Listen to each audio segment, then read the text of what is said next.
Jonathan Harker's Journal, October 1st, 5 a.m. I went with the party to the search with an easy mind, for I think I never saw Mina so absolutely strong and well. I'm so glad that she consented to hold back and let us men do the work. Somehow it was a dread to me that she was in this fearful business at all. But now that her work is done, and that it is due to her energy and brains and foresight that the whole story is put together in such a way that every point tells, she may well feel that her part is finished, and that she can henceforth leave the rest to us.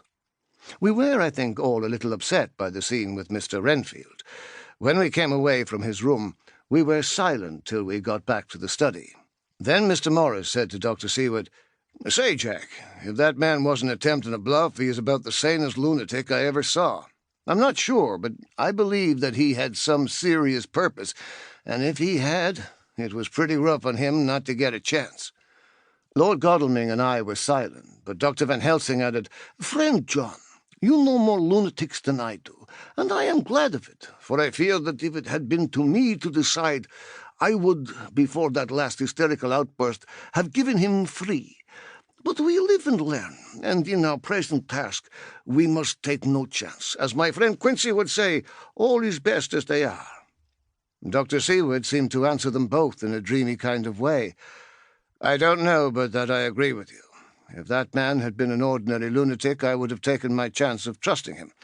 But he seems so mixed up with the Count in an indexy kind of way that I am afraid of doing anything wrong by helping his fads.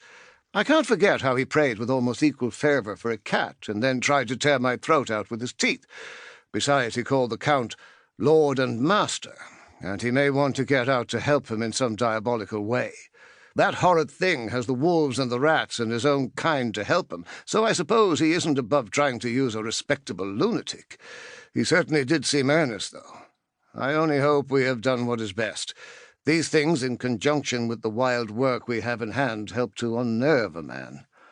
The professor stepped over and, laying his hand on his shoulder, said in his grave, kindly way, "Friend John, have no fear.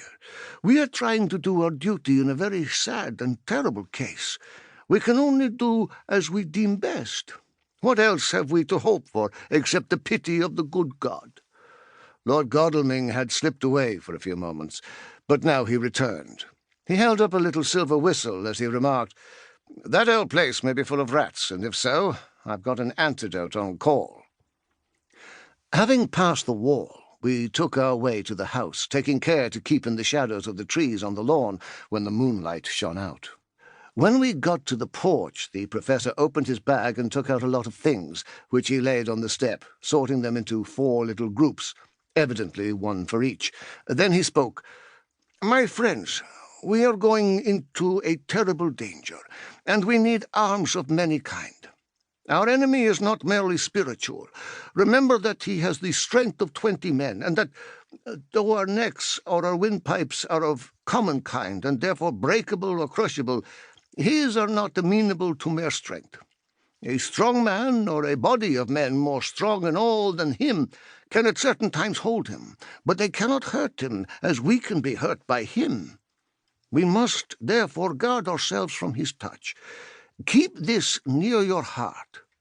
As he spoke, he lifted a little silver crucifix and held it out to me, I being the nearest to him. "Put these flowers round your neck." Here he handed me a wreath of withered garlic blossoms. "For other enemies more mundane, this revolver and this knife, and for aid and all, these so small electric lamps, which you can fasten to your breast, and for all, and above all at the last, this, which we must not desecrate needless,